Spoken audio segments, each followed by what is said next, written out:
Right, away from COVID, we have another pending incident which we did forecast after the nuclear agreement was cancelled. And we're going to have a bit of an expose about who and what is Iran.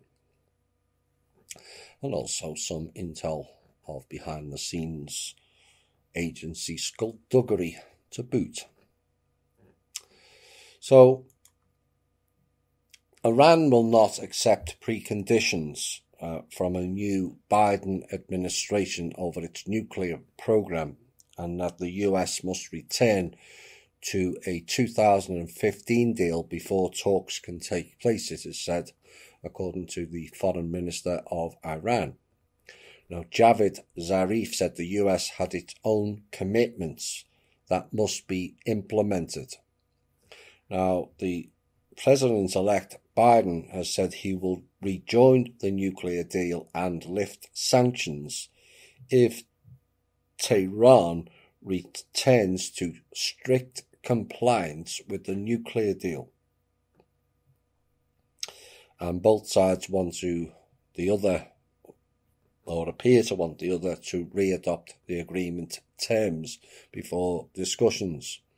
Now, in May of 2018, the US President Donald Trump pulled out of the deal negotiated by Barack Obama, and then he reimposed strict economic sanctions against Iran, targeting the country's oil and also the financial sectors. Now, Tehran has since extended limits to its nuclear activities set under the deal, which was raising suspicions that it could be using the program as a cover-up to develop a nuclear bomb. Why would they want to develop a nuclear bomb when Israel, yes, that country next door, Israel, sold them nuclear bombs in 1994? Does that make any sense? No, me either. Does anybody ask why it's okay for Israel to have nuclear weapons and America and Russia and China, but Iran is not allowed? Isn't that childlike politics? Now, its government insists, however, that its nuclear ambitions are entirely peaceful, and the deal was designed to constrain the program in a verifiable way in return for sanctions relief. And addressing a virtual conference hosted by Italy on Thursday, Mr. Zarif said the US had been in grave breach of a UN resolution endorsing the nuclear deal when it abandoned it, and described the Trump administration as a rogue regime. The United States must stop. The United States must cease its violations of international law, he said. It doesn't require any negotiations. And he went on to say that the US was not in a position to set conditions. Now, Biden, who is due to be sworn in on the 20th of January, said he would prioritize returning the US to the agreement and look at lifting sanctions. No, you lift the sanctions first. And if Iran wants to build nuclear weapons and you don't want them to, then you must delete all the nuclear weapons that Israel have, who are a threat to everybody in the region. But Biden said that it would require Iran to comply first. They're not that stupid. Now, Iran, formerly known as Persia, is an oil-rich nation-state in the Middle East. And is it a coincidence that Russia and Persia have the same last three letters? Sia means helper. Rus, helper. And it has the fourth largest oil reserve and the second largest natural gas reserves of any nation state, and about 16% of the total global reserves.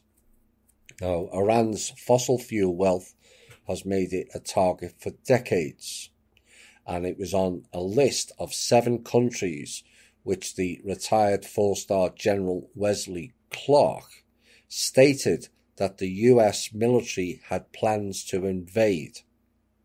And this was in 2001 and came from the Pentagon. A general told me, "I just received a classified memo from the Secretary of Defense, and we will take 7 countries in 5 years, starting with Iraq, then Syria, Lebanon, Libya, Somalia, Sudan, and finally Iran." That was in 2001. How many have gone down already? All bar one.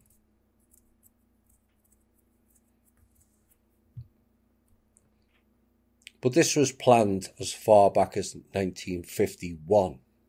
A planned coup d'etat was carried out in Iran in 1953 against the democratically elected government of Mohammad Mossadegh, and this was organised by the Seven Sisters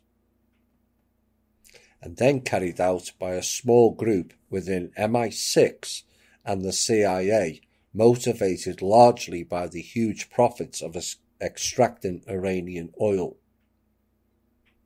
Now, the US deep state operative Frank Terpel admits working for the Iranian government. Now, Mr. Terpel was a CIA agent born in New York and who was asked to leave the agency for misconduct in 1971. Yeah, right. And then, according to authorities, he went rogue, going to work for Edwin P. Wilson's operations that was supplying arms, bomb-making training and surveillance equipment to numerous regimes. Now, after serving for a short time in the US Army, Terpel joined the CIA in 1965, working in the Technical Services Division, which adapted technology and weaponry for covert work. Now, after departing from the CIA, he supplied dictators, including Gaddafi of Libya and Idi Amin of Uganda. Oops. He left the CIA, it was said, but largely you don't really. And what he became was a private contractor, who all worked directly or not for the CIA. Hello, Mr. Robert David Steele. And in 1980, a US court indicted him on charges of large-scale illegal arms dealing. But he skipped bail and left the US in 1981, and he was sentenced in absentia to 53 years imprisonment, with the judge describing his operations as a trade in death and destruction. However, he was never put on the FBI most wanted list. Funny how that happens, is it not?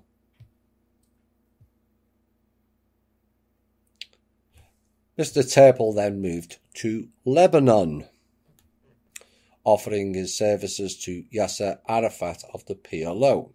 Mr. Arafat was also a trustee of the former trust. Just saying. You think they are different, they are actors in the game. And the US commercially controlled media used the phrase Iran-Contra to refer to a US deep state scheme which smuggled cocaine in the US and shipped weapons to the Contras. And then, in 1980, the October Surprise was a deal organised by the US deep state to try to ensure the defeat of Jimmy Carter in the 1980 US presidential election. And this is suspected to have arisen from the Iran-Contra drug deals. The October Surprise ran on the alt media every year.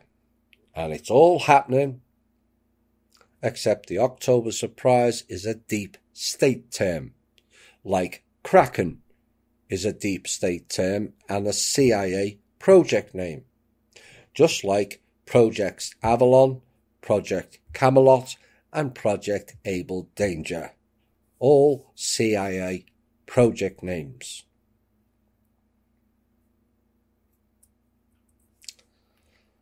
And it has been reported that groups in Iran are involved in international drug trafficking, which threatens the profits of the globally organized and US deep state groups.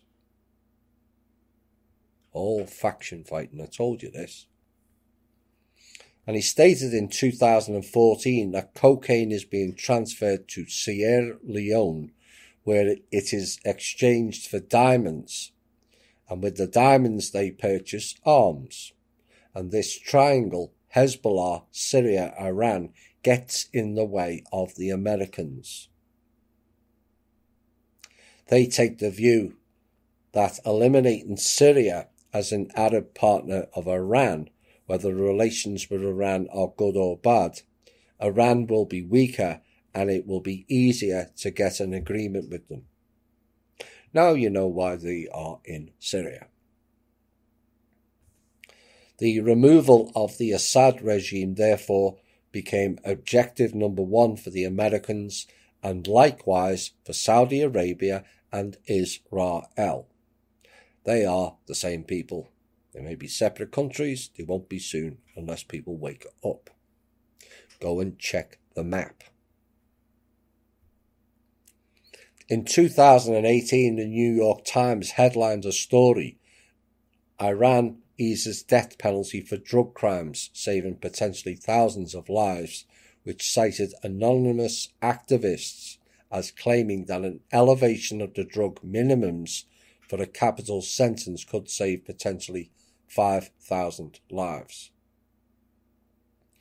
Now, the recent assassination of the Iranian scientist, most likely carried out by Mossad, most definitely carried out by the deep state agents, is far from the first to happen in Iran.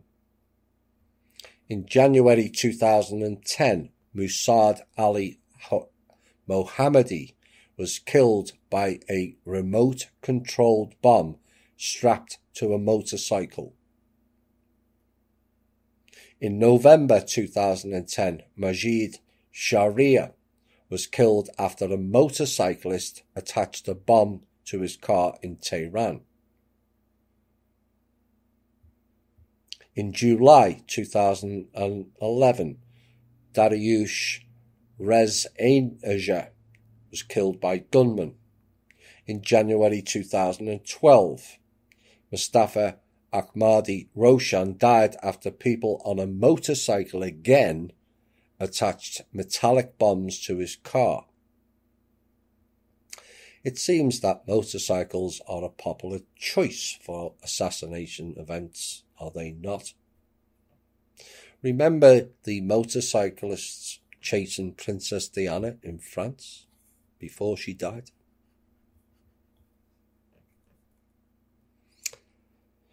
So we mentioned the Seven Sisters, which is linked to the Pleiadians. Ooh, the Saviour program. But the Seven Sisters was a common term for the 7 multinational oil companies of the Consortium for Iran. And a cartel, which dominated the global petroleum industry from the mid-1940s to the mid-1970s. And it alludes to the 7 mythological Pleiades sisters that were fathered by the Titan Atlas. The Pleiades connection again, just like Nibiru. The Alcyons being related to bad things happening here, and yet some media people think they're coming to save us.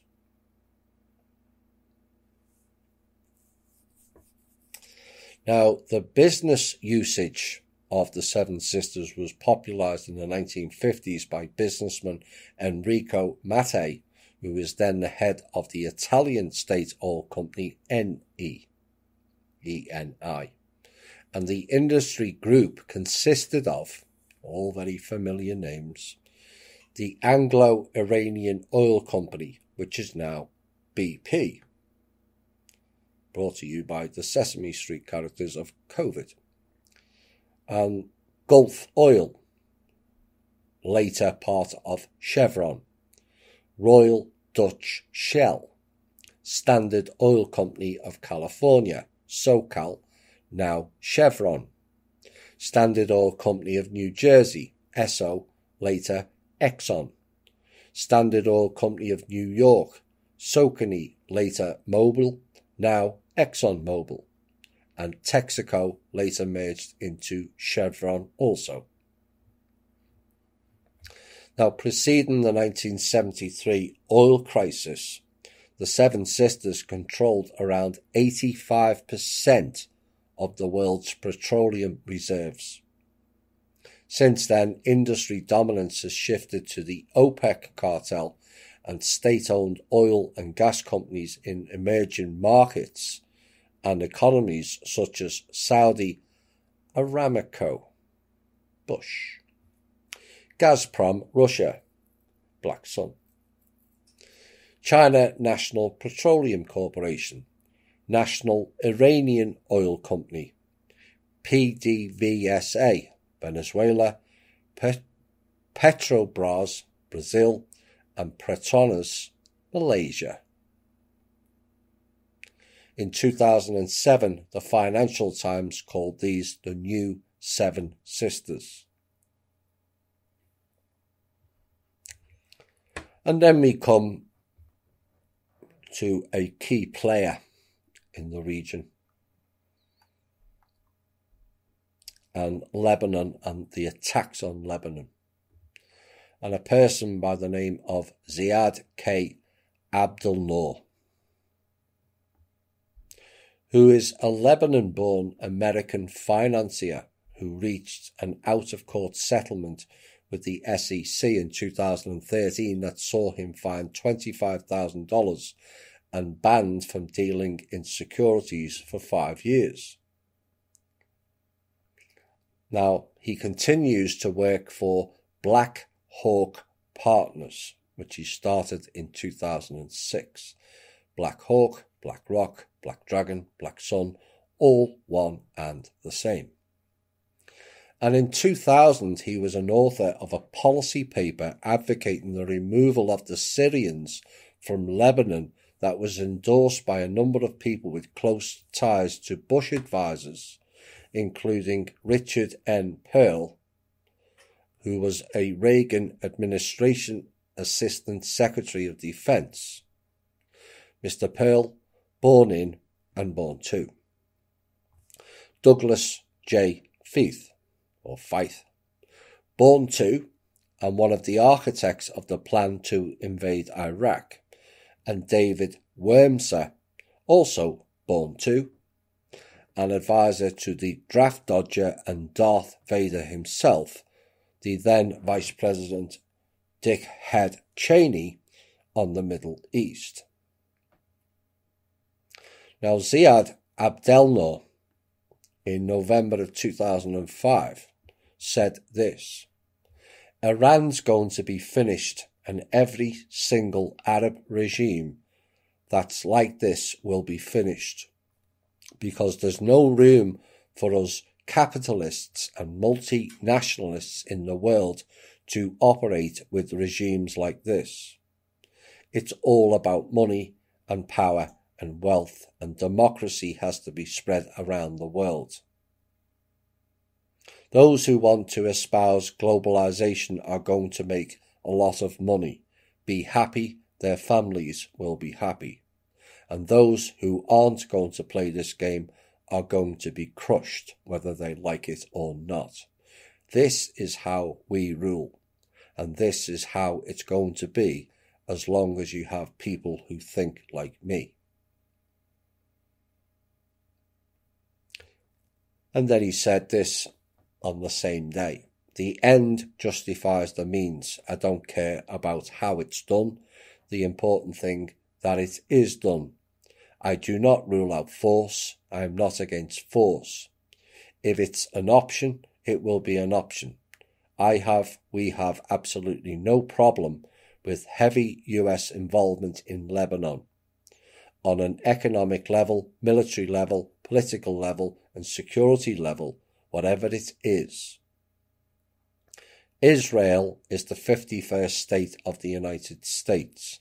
Let Lebanon be the 52nd state. And if the Arabs don't like it, tough luck.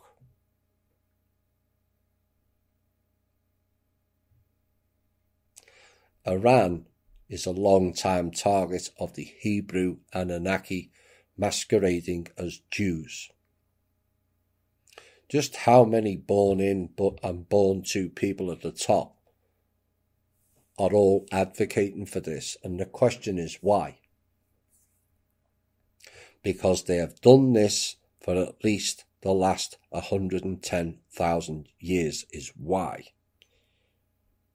Made war on the great white race, and no, not all were white before people jump at that wording. Iran means the land of the Aryans, and like Russia is, and always was, a target by the sub-grey race of beings. The very people who stifle questioning of them and their narrative are now running fact-checkers, social media blocking of truth, and at which point will all of us see that? Get ready for the next piece.